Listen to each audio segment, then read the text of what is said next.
We are less than a week from having NFL football back on our TV screens, so today I decided to go ahead and list you each division winner. Which team will win their division? Where will the other teams rank? Let's talk about it.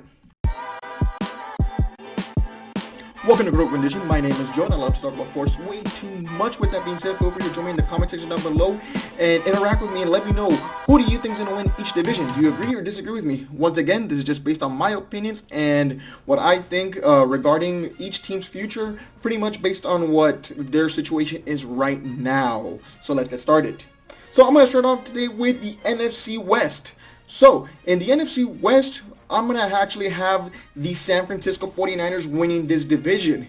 And to me, it's kind of hard just because I believe that Russell Wilson is the best football player on the planet Earth right now. But there's certain situations that just, in my opinion, can be overcome and where the Seattle Seahawks are just overmatched when it comes to the San Francisco 49ers.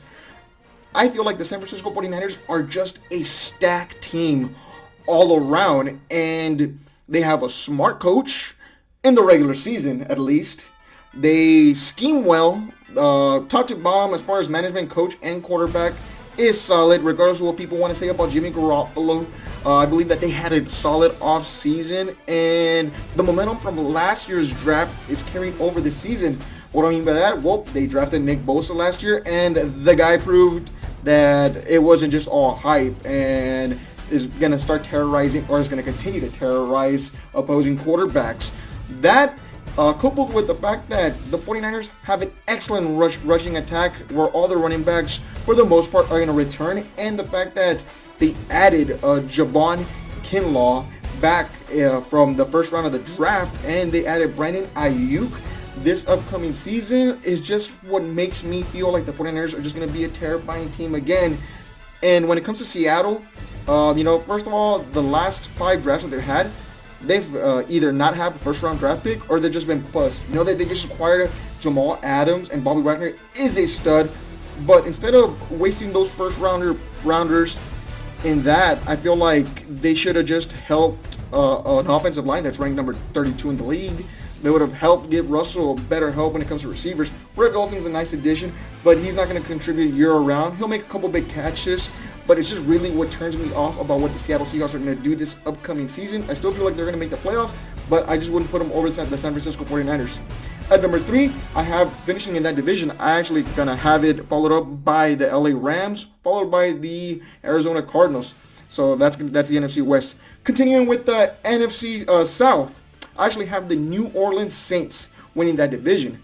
Now, for me, it's hard because I'd rather have Brady be my quarterback for the upcoming season, but just seeing what the Saints have done in previous drafts and the way that team is built, they've retained most of their key players in there. Drew Brees is coming back, and I still feel like he's got some good football left. They added Emmanuel Sanders to the NFL's leading receiver in Michael Thomas, and they have a solid O-line. They have a solid defense. Secondary is good, and again, this team already has their chemistry built in. They have a system in place with Sean Payton. In a year where in a pandemic where there's not a lot of time for people to really go out there and learn each other's playbook, I feel like with Tampa Bay right now, I feel like Brady's still figuring out with receivers. You got to have some in-game reps to be able to build some chemistry, and I feel like, the loss of the preseason affected this team with that, and they got a lot of heads, and they got to figure their stuff out, and they're going to be figuring this out mid-season.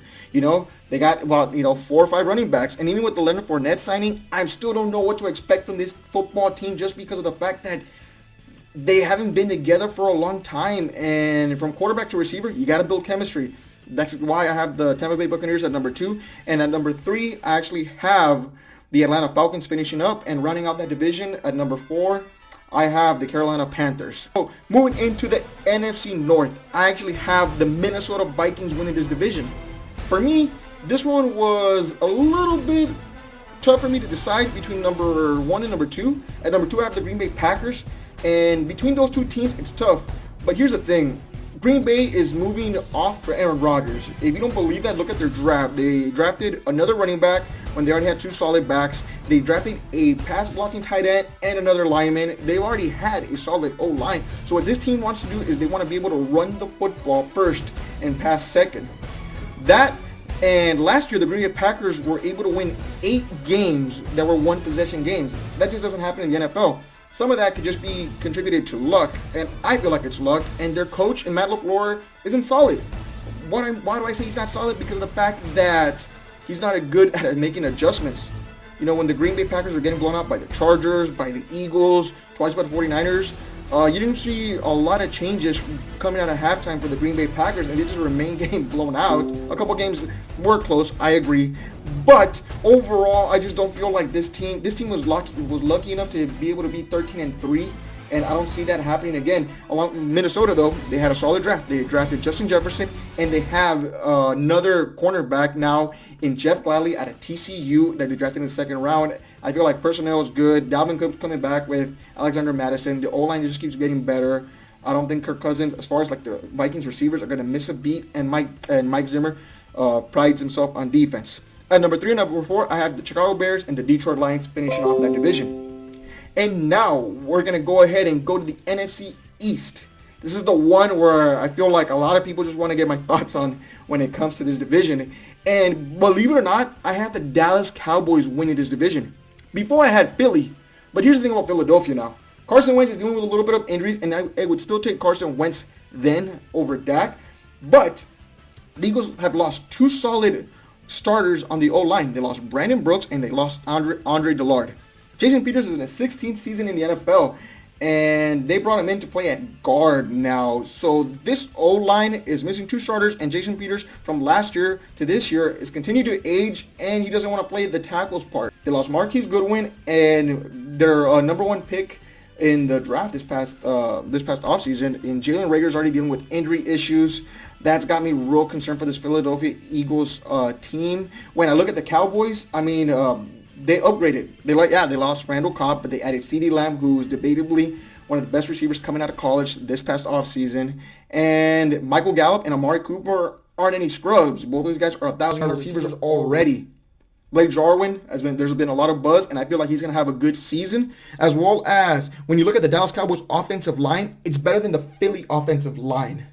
And you know, this is an offensive line that's ranked in the top 8 since Dak's entered the league. They have, again, a top 8 rushing attack with Zeke. I don't see Philly having a good running back at all. No disrespect to Miles Sanders. He's no Zeke. And even though the Dallas Cowboys didn't address secondary like a lot of people may have wanted to, I think Trayvon Diggs in the second round out of Alabama is a good pick.